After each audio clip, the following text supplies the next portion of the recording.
Hi, everyone. I've been debating whether or not to post this for a while, but I needed this. It's a long story, so buckle up.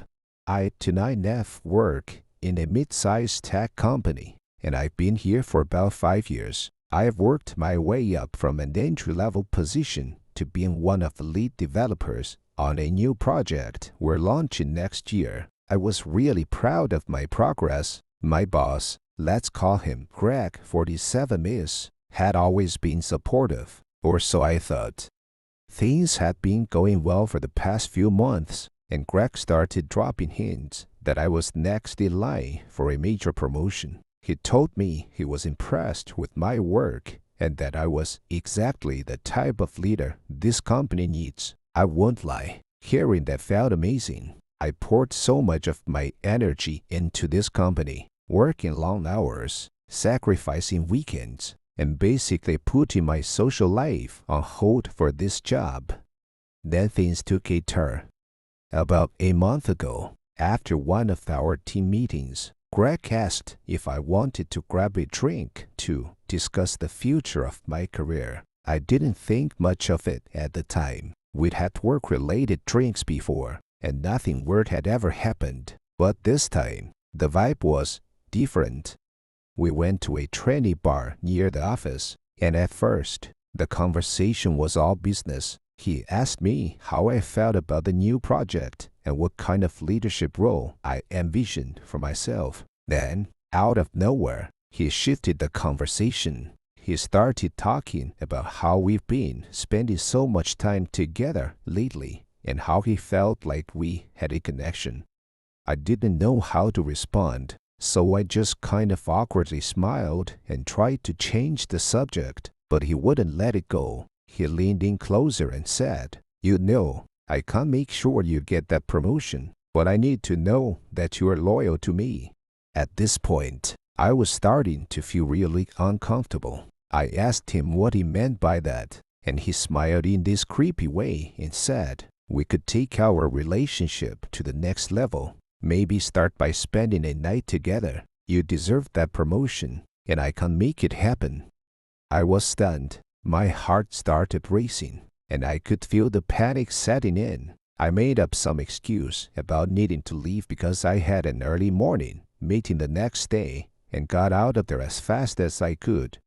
Since that night, I've been dreading going to work. Greg hasn't directly mentioned what happened, but he keeps making these weird comments in passing, like, "I hope you're still thinking about my offer," or "I'm rooting for you to move up in this company." I feel like I'm constantly walking on eggshells, trying to avoid him without making it obvious. It's exhausting. I've worked so hard for this promotion, but now it feels like it's been twisted into something ugly. I haven't told anyone at work yet because I'm terrified of how it might backfire. Greg is well liked by upper management, and I'm worried that if I report this, it could ruin my career. What if they take his side? What if I end up being labeled as difficult or worse, ungrateful? I feel trapped. I don't know what to do. Part 2. First of all, I want to say thank you to everyone who commented on my last post. The support and advice really meant a lot to me, and it gave me the courage to take some steps toward figuring this out. After reading through the comments, I realized that I needed to document everything. I went back and wrote down every interaction I could remember where Greg made inappropriate comments or advances. I also started saving all of the emails and messages he'd sent me that could be relevant. For a few days after the drink incident, I tried to avoid Greg as much as possible. I started coming into the office earlier to avoid running into him and keeping my interactions with him strictly professional, but that only seemed to make things worse. Last Friday, Greg asked me to come into his office for a private conversation. My stomach sank as soon as I saw the message pop up on my computer. I knew I couldn't avoid him forever, but I didn't know how to face him without panicking. When I went into his office, he closed the door behind me, which immediately set me on edge. He started by talking about the project again, but then just like last time shifted the conversation. He said, "You've been distant lately. I hope I didn't say anything to upset you." I wanted to scream, "Upset me?" He was acting like his suggestion was completely normal, and that I was the one being unreasonable for avoiding him.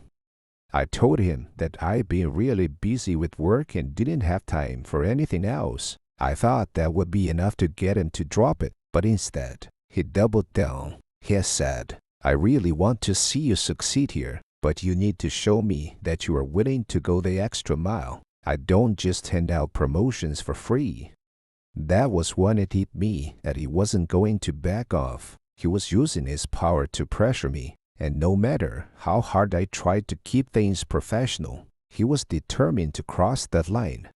I left his office feeling sick to my stomach. I knew I couldn't keep ignoring this. It wasn't going to go away on its own, and if I didn't do something, I'd be stuck in this nightmare indefinitely.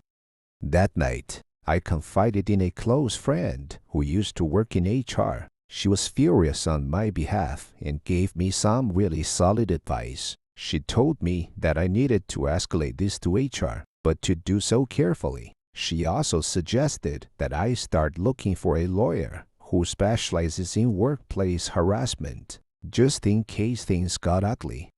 I spent the entire weekend thinking about my options. I didn't want to go to HR because I was terrified they'd side with Greg or, even worse, sweep it under the rug. But my friend reminded me that I have rights, and if HR didn't take me seriously, I could take legal action. So, on Monday morning, I requested a meeting with HR. Part 3.